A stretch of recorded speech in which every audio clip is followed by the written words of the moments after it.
नमस्कार शिक्षक साथी, हमारे इस YouTube चैनल में आपका स्वागत है। आज हम इस चैनल के माध्यम से कक्षा 6 के गणित विषय में आभास समय के प्रकरण 5.3 खजानों को सुरक्षित रखने के लिए सह-आभास संख्या यानी को प्राइम नंबर पर चर्चा करेंगे। और हाँ, इस चर्चा से पहले से आग्रह है कि मेरे इस चैनल को लाइक और सब्सक्राइब जरूर करें, जिससे आपको अलग अलग विषयों पर पाठ योजना और शिक्षण सामग्री मिल सके।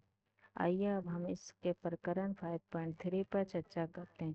इसका अध्ययन उद्देश्य विद्यार्थी पाठ के अंत तक सह-आभाज्य संख्याओं की परिभाषा समझ पाएंगे, सह-आभाज्य और समान संख्याओं में अंतर कर पाएंगे, सह-आभाज्य युग्मों को पहचान सकेंगे, महत्तम समापवर्तक के आधार पर सह-आभाज्यता का परीक्षण कर सकेंगे। पूर्व ज्ञान विद्यार्थियों का होगा। अभाज्य और संयुक्त संख्याएं जानते हैं, गुणनखंड और महत्तम समापवर्तक की परिभाषा पढ़ चुके हैं। प्रमुख शब्दावली सह-आभाज्य, अभाज्य संख्या, संयोज्य संख्या, महत्तम समापवर्तक। शिक्षण सामग्री श्याम पट, व्हाइट बोर्ड, रंगीन चौक के मार्कर, 1 से 100 तक की संख्या तालिका, सह-आभाज्य युग्मों का चार्ट, गतिविधि कार्ड, यूज स्लाइड्स, पीपीटी यदि संभव हो, कागज-पत्र। गतिविधियां और शिक्षण प्रक्रिया।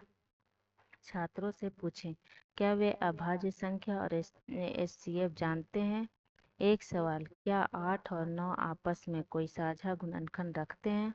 प्रस्तुति, परिभाषाएं समझाएं।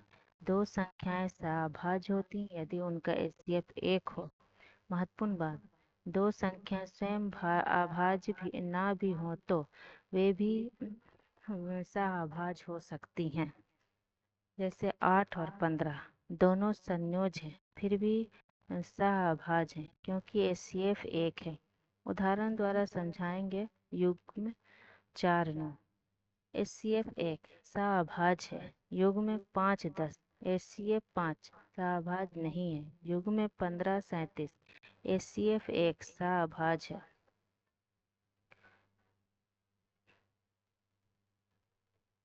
अब हम देखते हैं किताब से क्वेश्चन, निम्नलिखित में से कौन सा संख्या युग्म सह-आभाज्य है? क्वेश्चन 5 है, जिसमें एक क्वेश्चन है, क्या 18 और 35 सह-आभाज्य संख्या युग्म है? अब हम दोनों का गुणनखंड निकालते हैं। 18 का गुणनखंड 1 2 3 6 9 18, 35 के गुणनखंड 1 5 7 35। दोनों गुणनखंड में एक समान हो रहे हैं, दोनों में एक समान गुणनखंड आ रहे हैं। अब एचसीएफ की मदद से भी देखते हैं कि 18 और 35 का गुणनखंड जब निकालते हैं एचसीएफ की मदद से तो शेष 1 बच जाता है। तो यहाँ भी दोनों में समान एक आ रहे, गुणनखंड विधि से भी एचसीएफ विधि से भी शेष जो बच रहे हैं वो 1 बच रहे हैं।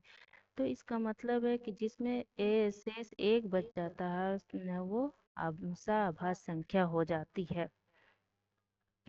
इसी तरह हम दूसरा क्वेश्चन देखते हैं। 15 और 37 सह-आभाज्य संख्या युग्म है। तो 15 के गुणनखंड है 1 3 5 15। 37 के गुणनखंड है 1 3 1 37, क्योंकि 37 एक अभाज्य संख्या है।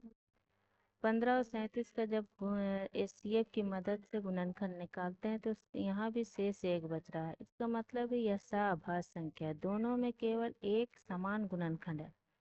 अब गतिविधियां देखते हैं। छात्रों को 1 से 50 तक की संख्याओं के सह-आभाज्य युग्मों को पहचानने के लिए कहें। जोड़ी में काम कराएं। एक छात्र एचसीएफ निकाले, दूसरा सह-आभाज्यता का निर्णय करें। मूल्यांकन, क्या 14 और 15 सह-आभाज्य हैं? हाँ। क्या 6 और 8 सह-आभाज्य हैं? नहीं। सह-आभाज्य का एचसीएफ क्या होता है? 1। निष्कर्ष, छात्र, अब सह-आभाज्य संख्या कौन सी होती है? वे हमेशा अभाज्य नहीं होती। एचसीएफ द्वारा सह-आभाज्यता का परीक्षण किया जा सकता है। धन्यवाद।